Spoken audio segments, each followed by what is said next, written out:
Hello मेरे प्यारे साथियों, कैसे हो आप सभी। मैं रीना हमारे चैनल ज्ञान गंगा में आपका स्वागत करती हूँ। और आज से मैं हिंदी सीरीज चला रही हूँ। जो भी स्टूडेंट अपनी CUT PG हिंदी नेट और TGT PGT हिंदी की तैयारी कर रहे हैं, तो उन सभी के लिए यह जो वीडियो है वो उपयोगी रहने वाली है। तो चलिए बिना किसी देरी के हम आज की क्लास को शुरू करते हैं। तो आज का जो हमारा विषय है वो हिंदी साहित्य रहेगा, जिसमें हम हिंदी साहित्य के बारे में जानेंगे, उनके काल विभाजन के बारे में जानेंगे और उनके नामकरण के बारे में जानेंगे कि हिंदी साहित्य का काल विभाजन कैसे हुआ, किन आचार्यों ने किया और उनको क्या नाम दिया है, उन सब के बारे में जानेंगे। तो उन सब के विषय में पढ़ने से पहले हम ये जानते हैं कि हिंदी साहित्य क्या होता है, उसका थोड़ा सा परिचय हम जानेंगे कि हिंदी साहित्य आखिर क्या होता है। तो ये जो हिंदी साहित्य है, इसका परिचय जब हम देंगे तो उसके पहले हम जो है साहित्य के बारे में पढ़ेंगे कि साहित्य जो शब्द होता है वो क्या होता है। साहित्य जो शब्द है वो हमारे सा धन हित धन य के योग से बना है, जिसका शाब्दिक अर्थ क्या होता है, मिश्रण होता है।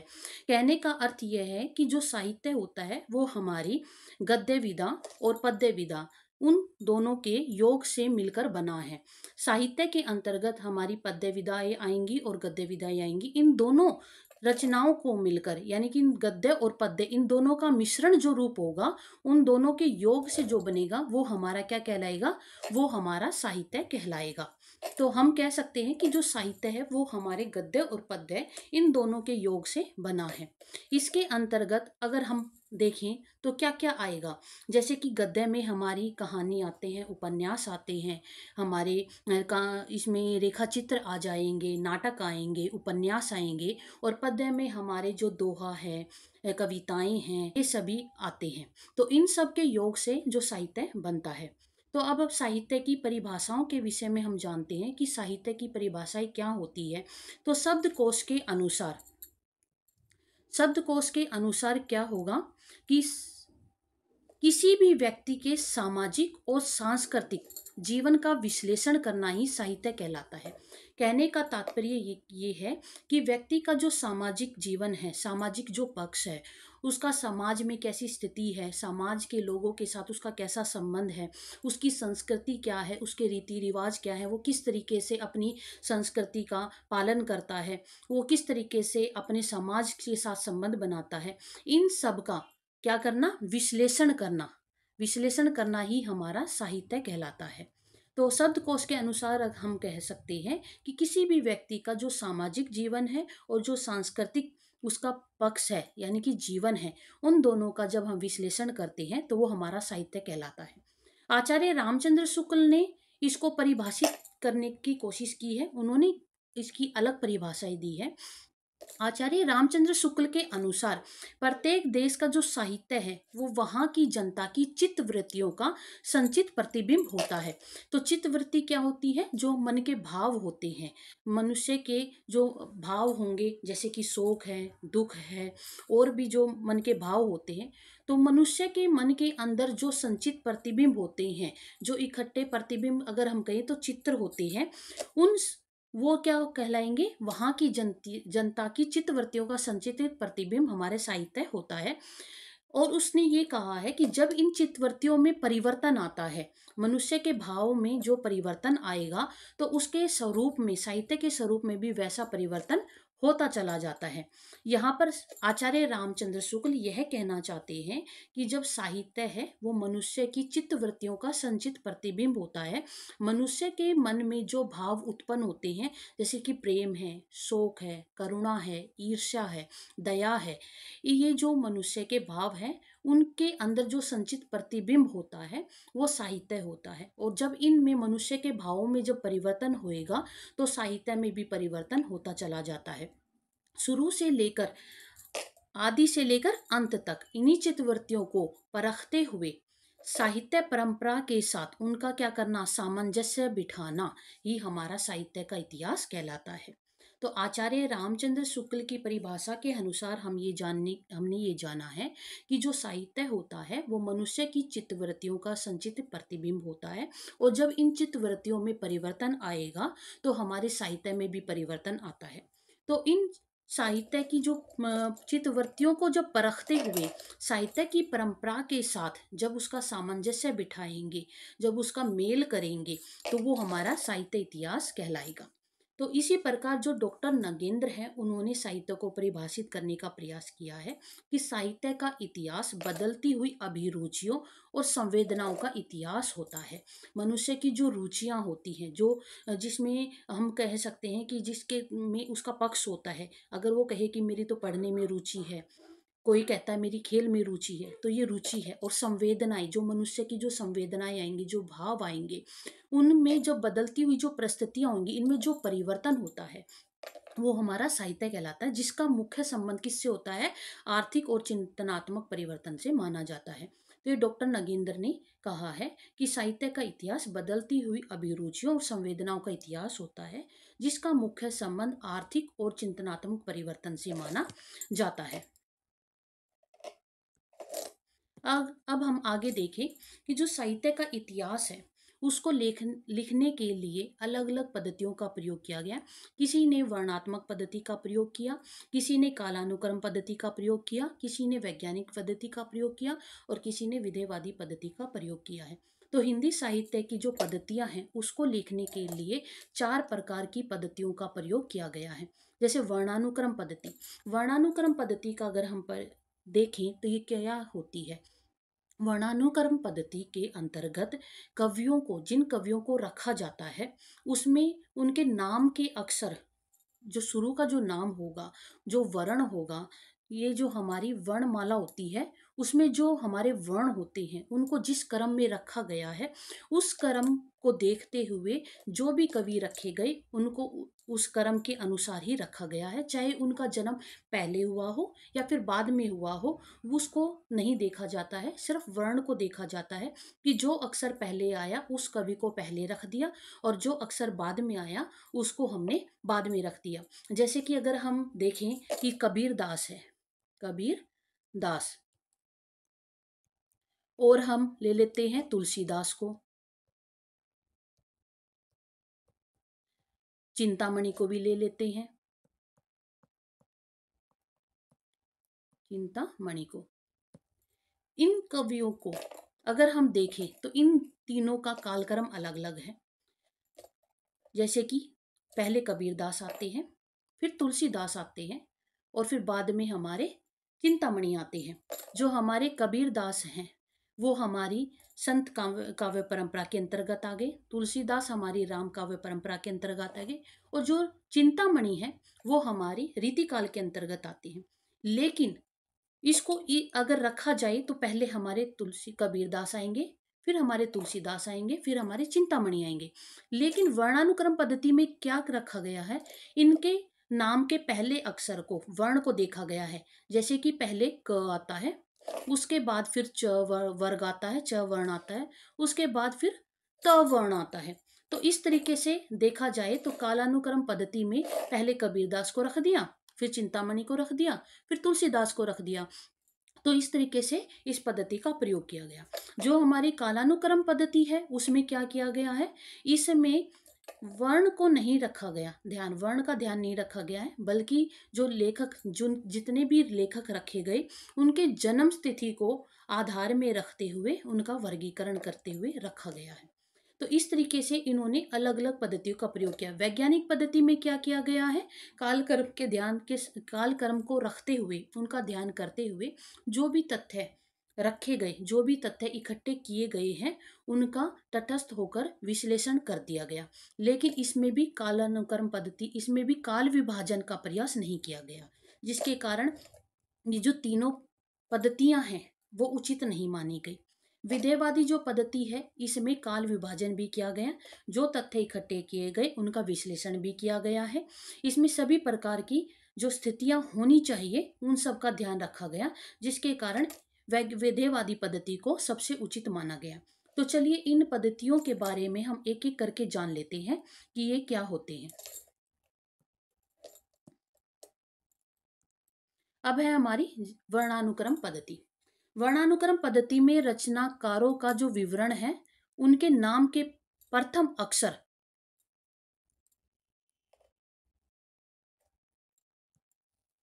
प्रथम अक्षर के क्रम में रखा गया है। जैसे कि मैंने अभी आपको बताया था कि वर्णमाला में जो हमारे वर्णों का स्थान रखा गया है, उसी का ध्यान रखते हुए रचनाकारों का विवरण कर दिया गया।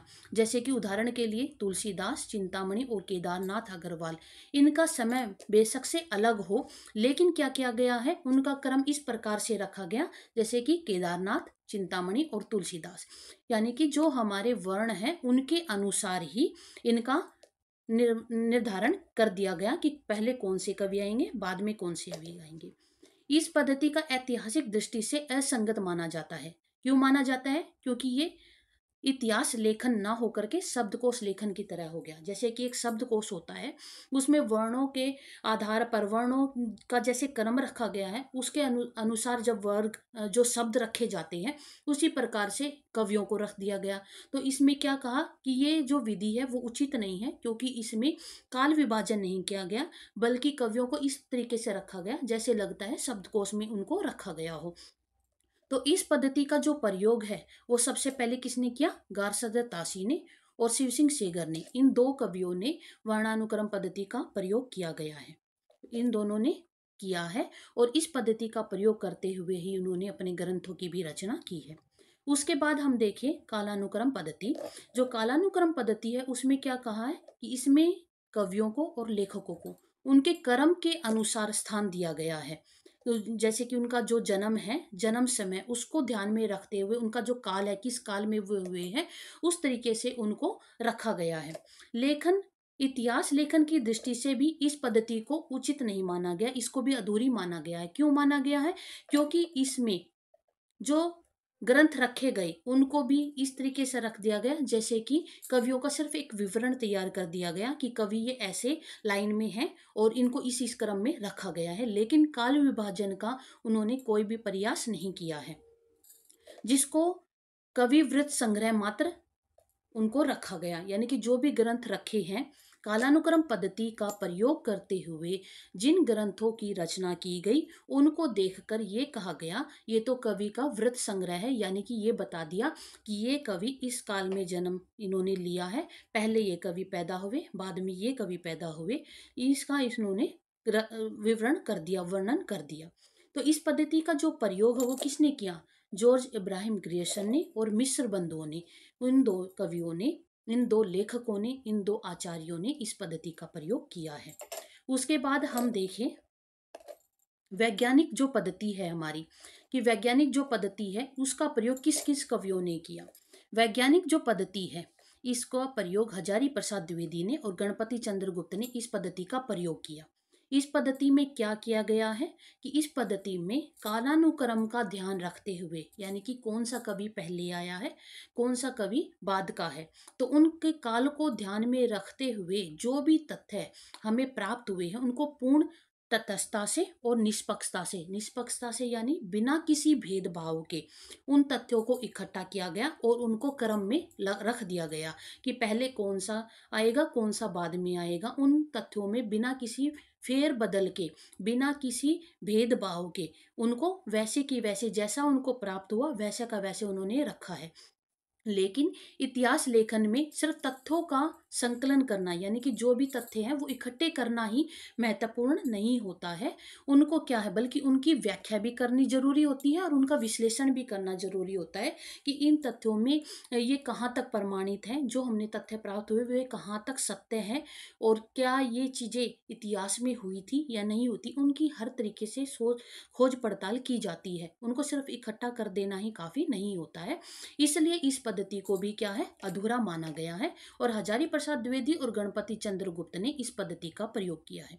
उसके बाद जो हमारी विधेयवादी पद्धति आती है, ये सबसे उचित पद्धति मानी गई है, और इस पद्धति का जो प्रयोग है वो किसने किया है उसके बारे में भी हम जानते हैं कि इस पद्धति में क्या क्या है।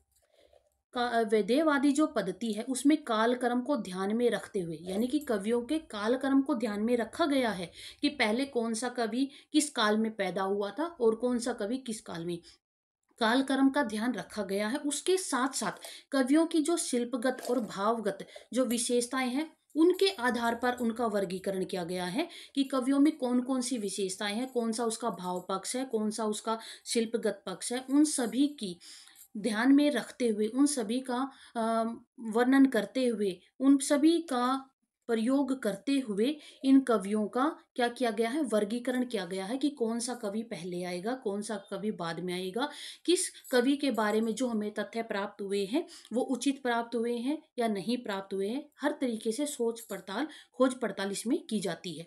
इतिहास लेखन की ये सर्वश्रेष्ठ पद्धति मानी जाती है। और इस पद्धति का जो प्रयोग है वो सबसे पहले जो हमारे फ्रेंच विद्वान थे तेन, उसने इस पद्धति का प्रयोग किया था। और जो हमारे भारतीय लेखक थे, कौन से, आचार्य रामचंद्र शुक्ल, उन्होंने भी इस पद्धति का सबसे पहले प्रयोग किया है। अगर हम विदेशी देखेंगे तो तेन आएगा, और अगर भारतीय देखेंगे तो आचार्य रामचंद्र शुक्ल आएंगे। जैसे कि सबसे पहले फ्रेंच विद्वान तेन ने इस पद्धति का प्रयोग किया, और हिंदी में सबसे पहले जो हमारे आचार्य रामचंद्र शुक्ल थे, उसने इस पद्धति का प्रयोग किया है। इसके बाद और कौन कौन से आचार्य हुए, इसके बाद हमारे राम स्वरूप चतुर्वेदी, बच्चन सिंह आदि, इन सब ने इस पद्धति का आगे बढ़ाया है। इसके बाद अब हम देखें तो हिंदी साहित्य की जो लेखन की परंपरा है, उसमें किस किस लेखकों ने भाग लिया।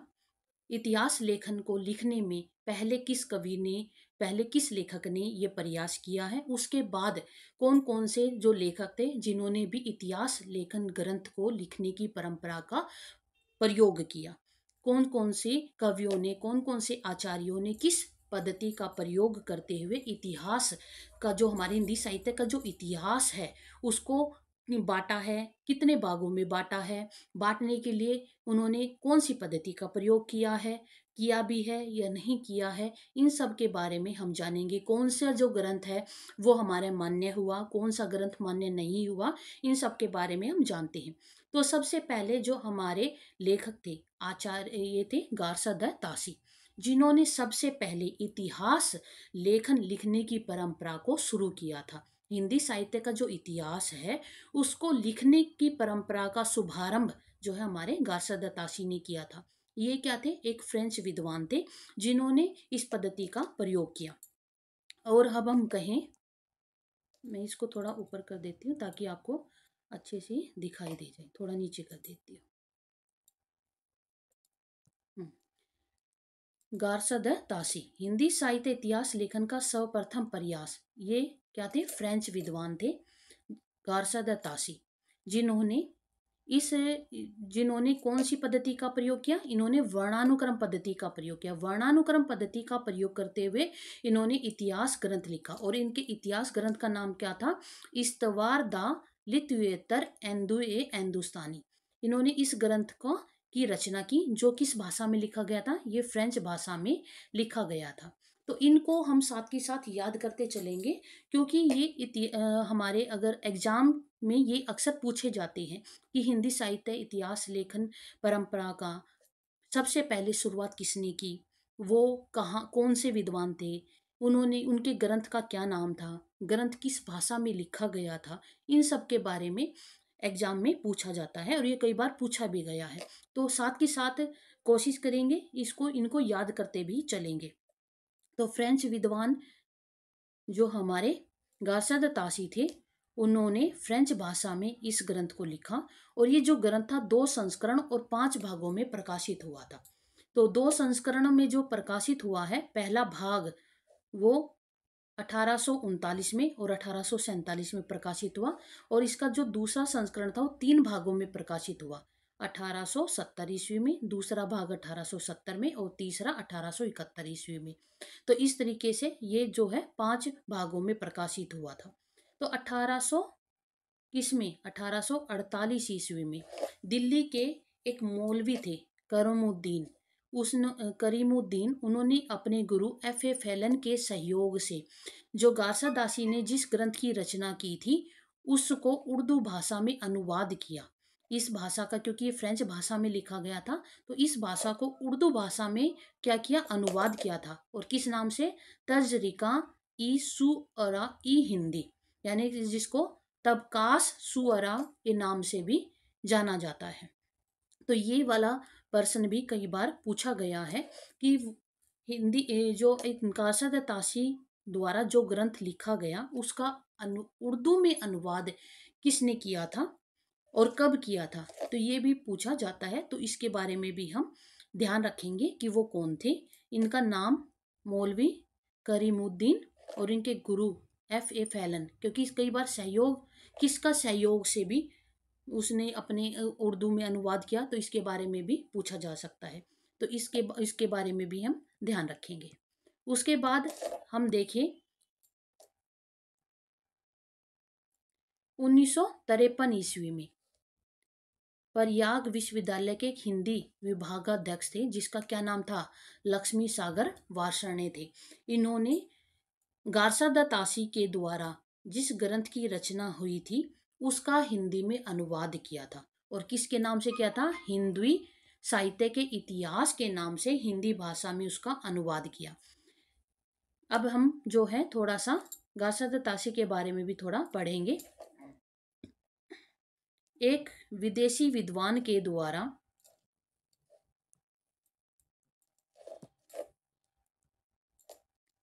एक विदेशी विद्वान के द्वारा हिंदी साहित्य का इतिहास लिखने का जो सराहनीय प्रयास किया गया था, क्योंकि जो गारसादा तासी थे वो फ्रेंच के विद्वान थे, तो क्या माने जाएंगे, एक विदेशी विद्वान माने जाएंगे। तो उनके द्वारा सबसे पहले हिंदी साहित्य का इतिहास लिखने का जो सराहनीय प्रयास किया गया, जो हमारे भारतीय विद्वानों के लिए क्या एक प्रेरणा का स्रोत बना।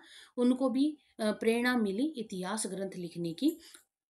ये इसमें लिखा भी है कि जिसके कारण भारतीय विद्वानों को भी हिंदी साहित्य इतिहास लिखने की प्रेरणा मिली। इस रचना को वर्तमान में इतिहास पुस्तक के रूप में मान्यता नहीं दी गई है।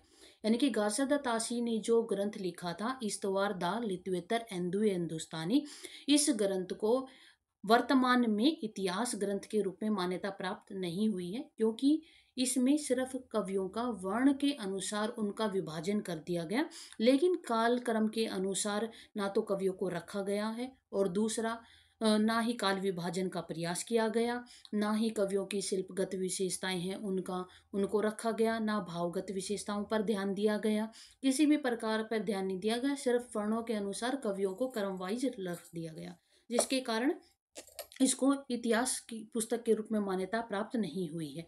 आचार्य रामचंद्र शुक्ल ने इस रचना को वृत्त संग्रह कहकर पुकारा है। ये भी कई बार पूछा जाता है कि वृत्त आचार्य रामचंद्र शुक्ल के द्वारा गारसादा तासी द्वारा रचित ग्रंथ इस्तवार दाला लित्वेतर एंदु हिंदुस्तानी को किस नाम से कह पुकारा है, तो ये वृत्त संग्रह कहकर इन्होंने पुकारा है।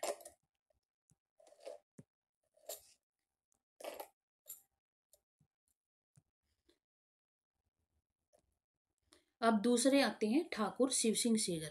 तो ठाकुर शिव सिंह सेगर के बारे में भी हम जान लेते हैं कि इतिहास हिंदी साहित्य का इतिहास लिखने वाले सर्वप्रथम प्रसिद्ध भारतीय विद्वान माने जाते हैं। इन्होंने सर्वप्रथम, अगर हम विदेशी विद्वान कहें तो वो हमारे गारसादा तासी होंगे, जिन्होंने इतिहास हिंदी साहित्य के इतिहास को लिखने का प्रयास किया था सबसे पहले। लेकिन जब भारतीय विद्वान की बात आती है तो ये हमारे ठाकुर शिव सिंह सेगर हैं, जिन्होंने हिंदी साहित्य के इतिहास को सर्वप्रथम लिखने का प्रयास किया था। और इन्होंने जिस ग्रंथ की रचना की थी वो कौन थी, उनका नाम था शिव सिंह सरोज, यानी कि शिव सिंह सरोज के नाम से इन्होंने एक इतिहास ग्रंथ लिखा था, जिसे 1883 ईस्वी में नवल किशोर प्रेस लखनऊ से प्रकाशित किया गया था। और इस ग्रंथ में 1003 कवियों का विवरण किया गया था। इस ग्रंथ में जो भी कवि रखे गए थे उन लेखकों को उनके जन्म काल के अनुसार, उनकी मृत्यु काल के अनुसार, उनकी रचना काल, उन सब के अनुसार उसको रखा गया है। इस ग्रंथ में कवियों के जन्म, मृत्यु और उनका जो रचना काल था उन सब का वर्णन इसमें किया गया है। लेकिन ये जो पद्धति है वो वर्तमान में भी स्वीकार नहीं की गई है। क्यों? क्योंकि इस पद्धति में भी वर्णानुक्रम पद्धति का प्रयोग किया गया था। इस रचना को भी आचार्य रामचंद्र शुक्ल ने वृत्त संग्रह मात्र कहकर ही पुकारा है। अब हमारे जो तीसरे लेखक आते हैं वो हमारे ग्रियर्सन आते हैं।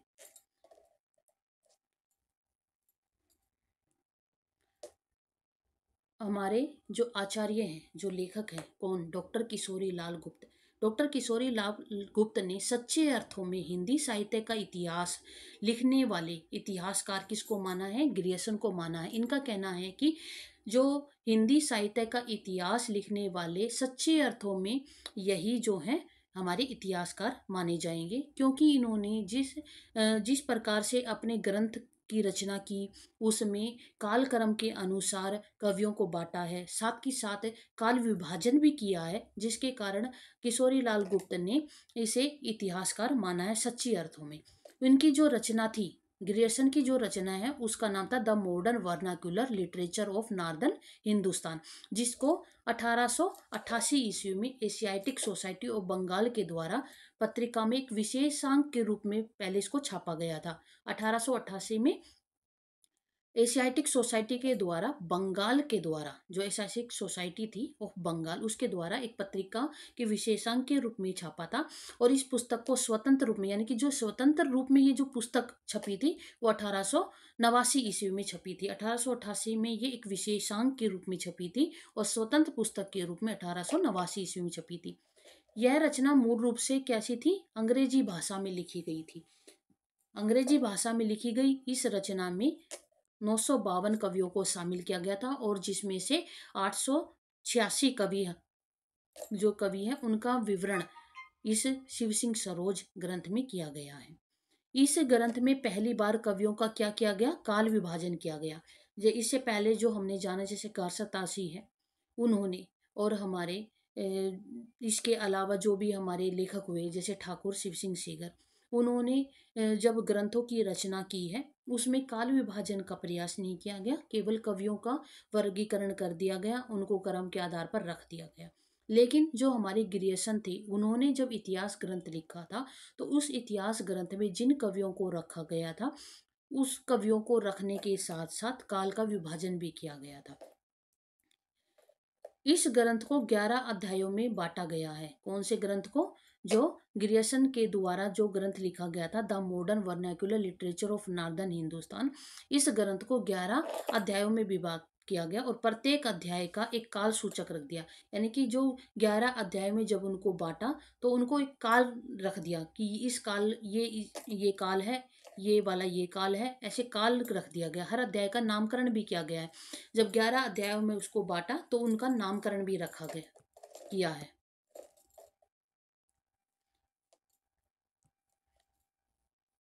डॉक्टर किशोरीलाल गुप्त ने 1957 ईस्वी में हिंदी साहित्य का प्रथम इतिहास से ग्रियर्सन के द्वारा जिस ग्रंथ की रचना हुई थी, उसका क्या किया? हिंदी में अनुवाद किया था। किसने? किशोरीलाल गुप्त ने। ग्रियर्सन के संपूर्ण हिंदी साहित्य को 11 कालखंडों में बांटा। जैसे कि प्रथम चारण, पहला जो अध्याय था, वो प्रथम चारण नाम से रखा गया। प्रथम चारण काल, इसका जो समय उन्होंने रखा, वो 700 ईस्वी से लेकर 1300 ईस्वी रखा है।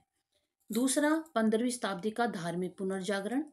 फिर मलिक मोहम्मद जायसी की प्रेम काव्य, ब्रज का कृष्ण काव्य, जो 1500 ईस्वी से 1600 ईस्वी रखा गया। मुगल दरबार, तुलसीदास, रीति काव्य 1580 से 1692। तुलसीदास के अन्य प्रवृत्ति 1600 ईस्वी से लेकर 1700 ईस्वी तक। 18वीं शताब्दी 1700 ईस्वी से 1800 ईस्वी।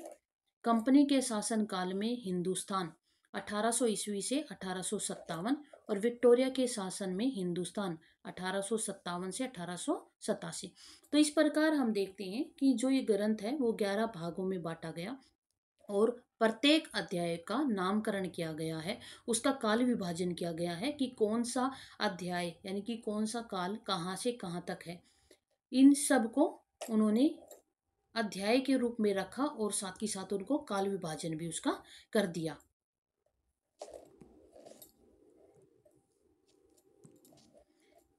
ये जो हिंदी साहित्य का इतिहास में यह जो ग्रंथ है, नींव की पत्थर माना जाता है। ग्रियर्सन के द्वारा जिस ग्रंथ की रचना हुई, उसको नींव का पत्थर माना गया, मतलब एक आधार माना गया है, रखा गया है। लेकिन इस ग्रंथ को भी वर्तमान में मान्यता नहीं दी गई। क्यों नहीं गई?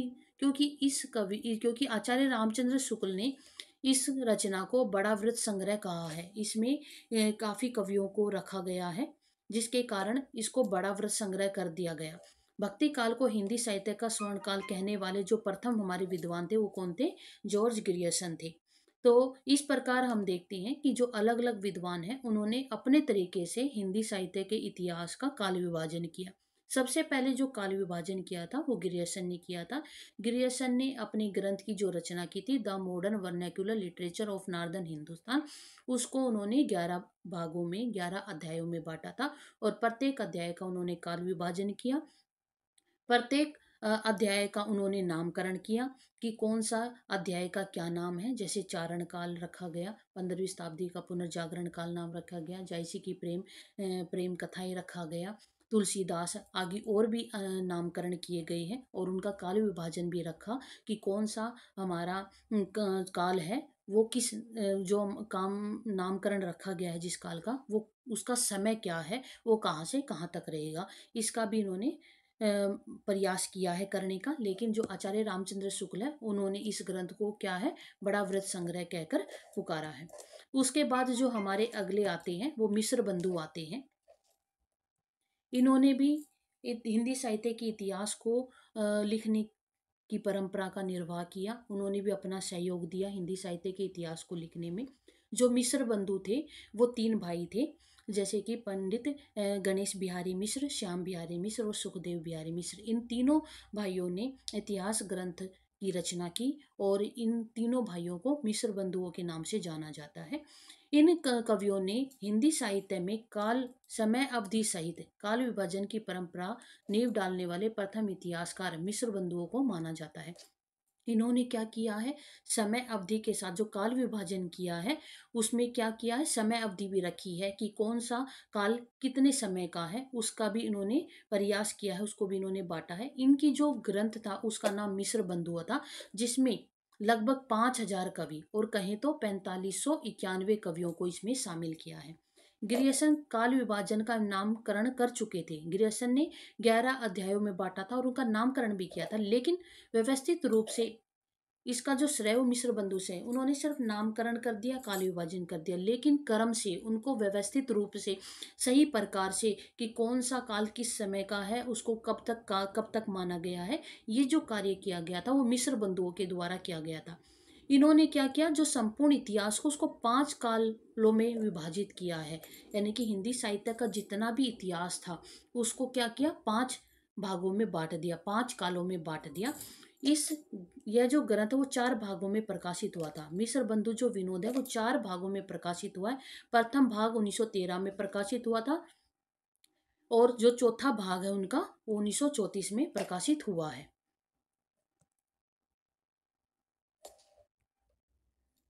अब इनके जो मिश्र बंधुओं ने जो काल विभाजन किया है उसके बारे में अब थोड़ा सा हम जान लेते हैं और उन्होंने क्या क्या नाम दिया है। जो पहला जो विभाजन किया उसको इन्होंने प्रारंभिक काल नाम दिया। प्रारंभिक नाम दिया और इसको भी इन्होंने क्या करा, पुनः 2 भागों में बांट दिया, पूर्व प्रारंभिक काल और उत्तर प्रारंभिक काल। जो पूर्व प्रारंभिक काल है उसका जो इन्होंने समय रखा वो संवत 700 से 1343 विक्रम संवत तक इन्होंने इसका समय रखा। फिर उत्तर आरंभिक काल, उसका जो समय रखा वो संवत 1344 से लेकर 1444 विक्रम संवत तक रखा है। दूसरा जो इन्होंने काल विभाजन किया वो मध्य काल के नाम से रखा है। इस मध्य काल को इन्होंने 2 भागों में बांटा, पूर्व मध्य काल और प्रौढ़ माध्यमिक काल। जो पूर्व माध्यमिक काल है उसका जो समय रखा वो संवत 1445 से लेकर के 1560 विक्रम संवत तक रखा और दूसरा जो भाग रखा वो प्रौढ़ माध्यमिक काल था, जिसका उन्होंने समय रखा वो संवत 1561 ईस्वी से लेकर के 1680 विक्रम संवत तक रखा है। तीसरा जो उन्होंने विभाजन किया उसको अलंकृत काल नाम दिया। अलंकृत काल को भी इन्होंने 2 भागों में बांट दिया, एक पूर्वालंकृत काल जिसका जो समय था वो संवत 1681 से लेकर के 1790 विक्रम संवत तक रखा और उत्तर अलंकृत काल जो था वो संवत 1791 ईस्वी से लेकर के 1889 विक्रम संवत तक रखा। फिर उसके बाद जो चौथा काल विभाजन हुआ वो परिवर्तन काल के नाम से हुआ था। उसको जो समय रखा उन्होंने 1890 से लेकर के 1925 विक्रम संवत तक रखा। वर्तमान काल जो रखा है उसको जो समय उन्होंने रखा 1926 विक्रम संवत से और अब तक माना है। इन्होंने इस प्रकार से हिंदी साहित्य को 5 भागों में इन्होंने बांट दिया, यानी कि 5 उनके विभाजन कर दिए कि कौन सा समय किस समय में रखा गया है और उसका नामकरण भी रखा कि पहला विभाजन जो काल विभाजन हुआ वो प्रारंभिक काल के नाम से जाना जाएगा, दूसरा माध्यमिक काल के नाम से जाना जाएगा, तीसरा अलंकृत काल के नाम से जाना जाएगा, फिर परिवर्तन काल के नाम से जाना जाएगा और फिर वर्तमान काल के नाम से जाना जाएगा। इनको अलग अलग आचार्यों ने अलग अलग नाम भी दिए हैं। जैसे कि जो अलंकृत काल है वो हमारा रीति काल आएगा, प्रारंभिक काल हमारा आदि काल आएगा, ये हमारा भक्ति काल आएगा। लेकिन जो शुरू में इन्होंने जो नाम दिया है वो ये रखा है। आगे जो इनके नाम हुए हैं उसके बारे में हम फिर आगे भी पढ़ेंगे। अभी तक के लिए इतना जान लेते हैं कि मिस्र बंधुओं ने जो 5 भागों में विभाजन किया है वो प्रारंभिक काल, माध्यमिक काल, अलंकृत काल, परिवर्तन काल और वर्तमान काल, इन नामों से उन्होंने हिंदी साहित्य के इतिहास को बांटा है। आचार्य रामचंद्र शुक्ल ने इस ग्रंथ को भी इतिहास पुस्तक के रूप में मान्यता प्राप्त नहीं दी है, यानी मान्यता नहीं दिया। उनका कहना है कि इस ग्रंथ को भी, मिस्र बंधु विनोद ग्रंथ को भी हिंदी साहित्य का इतिहास ग्रंथ नहीं माना जा सकता। मिस्र बंधुओं को शुक्ल जी ने बड़ा भारी वृत्त संग्रह या प्रकांड कवि वृत्त संग्रह कहा है, क्योंकि इसमें 4591 कवियों को शामिल किया है मिस्र बंधुओं ने, जिसके कारण आचार्य रामचंद्र शुक्ल ने इसको बड़ा भारी वृत्त संग्रह कहकर कवि वृत्त संग्रह कहा है। कि कवियों का इन्होंने वृतांत लिख दिया कि कौन सा कवि किस काल में जन्मा है, उसकी मृत्यु क्या है, उसकी रचनाओं का समय क्या है, उन सबको बांट दिया। लेकिन इस जिसके कारण आचार्य रामचंद्र शुक्ल ने इसको बड़ा भारी वृत्त संग्रह कहा है। इस ग्रंथ के अलावा मिस्र बंधुओं की में एक रचना और प्राप्त होती है, हिंदी नवरत्न, जो 1910 ईस्वी में क्या हुई थी, प्रकाशित हुई थी। अब हम आगे देखते हैं कि आगे जो और कौन कौन से कवि हुए जिन्होंने हिंदी साहित्य के इतिहास लिखने की परंपरा का निर्वाह किया। तो इसमें हमारे आते हैं आचार्य रामचंद्र शुक्ल। जो आचार्य रामचंद्र शुक्ल है उनको सच्चे अर्थों में, ये आचार्य रामचंद्र शुक्ल ने सच्चे अर्थों में समय अवधि सहित, यानी कि समय की जो अवधि है उसका उन्होंने ध्यान रखा कि कौन सा समय किस समय का है, कौन सा काल हमारा कितने समय का है, उसका उन्होंने पूरा ध्यान रखा। और उन सब का वैज्ञानिकता के साथ काल विभाजन परंपरा का सूत्रपात किया, यानी कि वैज्ञानिक पद्धति का भी उन्होंने प्रयोग किया। उन्होंने काल विभाजन पद्धति का भी, उन्होंने कालानुक्रम पद्धति का भी उन्होंने प्रयोग किया। इन सब पद्धतियों का प्रयोग करते हुए, उनकी पड़ताल करते हुए, उनकी निष्पक्षता से तथ्यों को इकट्ठा करते हुए, उनका विश्लेषण करते हुए इन्होंने जो है काल विभाजन परंपरा का सूत्रपात किया। और ये प्रथम आचार्य माने जाते हैं काल विभाजन परंपरा के, जिन्होंने वैज्ञानिकता के साथ काल विभाजन किया, उसके ये प्रथम आचार्य माने जाते हैं। आचार्य रामचंद्र शुक्ल ने हिंदी साहित्य का इतिहास ग्रंथ के नाम से अपना ग्रंथ की रचना की थी, जो 1929 ईस्वी में नागरणी प्रचारणी सभा काशी के द्वारा प्रकाशित हुई थी। ये जो ग्रंथ था वो नागरणी प्रचारणी सभा से प्रकाशित हुआ था। हिंदी शब्द सागर पुस्तक जो थी उसकी भूमिका के रूप में इसको पहले प्रकाशित किया गया था, और इस भूमिका को हिंदी साहित्य का विकास नाम से जाना जाता है। इस ग्रंथ में विधेयवादी पद्धति का प्रयोग करते हुए तत्कालीन युगीन परिस्थितियों के संबंध में हिंदी साहित्य के इतिहास का विश्लेषण किया है। यानी कि आचार्य रामचंद्र शुक्ल ने विधेयवादी पद्धति का प्रयोग करते हुए तत्काल युगीन जो परिस्थितियां थी, यानी कि उस समय में जो भी परिस्थितियां समाज में उपस्थित थी, जो भी समस्याएं थी, या किस तरीके से वहाँ की जनता अपने जीवन का निर्वाह कर रही थी, उनके साथ किस प्रकार का बर्ताव था, समाज की स्थिति कैसी थी, मनुष्य की स्थिति कैसी थी, वो अपना जीवन यापन किस तरीके से कर रहे थे, और समाज में क्या विशेषताएं थी समाज की, क्या उसमें बुराइयां थी, उसमें उन सब का उन्होंने क्या किया है, ध्यान रखते हुए हिंदी साहित्य के इतिहास का विश्लेषण किया है। उसके बारे में चर्चाएं की है कि हिंदी साहित्य जब उन्होंने लिखा है तो उसमें कौन कौन सी पद्धतियां प्रयोग हुई थी, कौन कौन सी उसमें परिस्थितियां थी, जनता का किस प्रकार का व्यवहार उन साथ होता था, उन सब का इसमें इसमें प्रयोग किया गया है। उसके अलावा अगर हम देखें तो इस रचना में जो आचार्य रामचंद्र शुक्ल के द्वारा हिंदी साहित्य का जो इतिहास लिखा गया है उसमें 1000 कवियों का विभाजन किया गया, जिसके कारण आधुनिक समालोचना शैली का इसमें प्रयोग किया गया। शुक्ल जी ने संपूर्ण हिंदी साहित्य के इतिहास को पूर्ण वैज्ञानिकता के साथ 4 कालखंडों में बांटा है। आचार्य रामचंद्र शुक्ल के अनुसार हिंदी साहित्य का जो इतिहास है उसका जो काल विभाजन किया गया तो हिंदी उसको 4 भागों में बांटा है। पहला जो भाग था वो वीर गाथा काल के नाम से जाना गया, जिसको आदिकाल नाम दिया गया। और ये आदिकाल नाम जो सबसे पहले वो दिया गया वो हजारी प्रसाद द्विवेदी जी के द्वारा, हजारी प्रसाद द्विवेदी।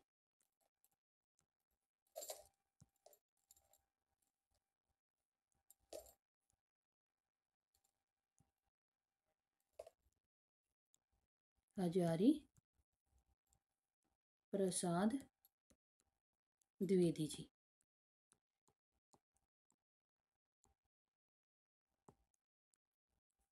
आचार्य रामचंद्र शुक्ल के अनुसार वीर गाथा काल जो नाम दिया गया था उसको सबसे पहले आदिकाल नाम हजारी प्रसाद द्विवेदी ने दिया था। आचार्य रामचंद्र शुक्ल ने इसका जो समय रखा था वो संवत 1050 विक्रम संवत से लेकर के 1375 विक्रम संवत तक इस काल का समय रखा। दूसरा हमारा जो आता है वो भक्ति काल आता है, जिसको पूर्व मध्य काल नाम से जाना जाता है। इन्होंने पूर्व मध्य काल के नाम से इसको रखा है और इसका जो समय रखा वो 1375 विक्रम संवत से लेकर के 1700 विक्रम संवत तक इसका समय उन्होंने निर्धारित किया। तीसरा जो आता है वो उत्तर मध्य काल आता है, जिसको रीतिकाल के नाम से भी जाना जाता है और इसका जो समय रखा गया है वो 1700 विक्रम संवत से लेकर के 1900 विक्रम संवत तक रखा है। उसके बाद हमारा गद्य काल आएगा, जिसको आधुनिक काल के नाम से भी जाना जाता है। इसका जो समय रखा था आचार्य रामचंद्र शुक्ल ने वो 1900 से लेकर के 1984 विक्रम संवत तक उसका समय रखा है। उसके बाद हम देखें तो जो वीर गाथा काल है उसमें क्या क्या विशेषताएं थी, इसके बारे में हम कल की कक्षा में पढ़ेंगे। तो आज के लिए इतना ही। तो आपको ये वीडियो कैसी लगी मुझे ज़रूर बताइएगा, और अगर इसमें किसी प्रकार का कोई डाउट है या कोई कमी रही है तो वो भी मुझे बताइए, ताकि मैं अगली वीडियो में उसको पूरा कर सकूं। अगर आपको पसंद आई है तो लाइक करें और शेयर करें और इस चैनल को सब्सक्राइब करें और बेल आइकन को भी प्रेस करें, ताकि आगे जो भी वीडियो डालूं उसका नोटिफिकेशन आप सभी तक पहुंच सके। अपना ध्यान रखें। धन्यवाद।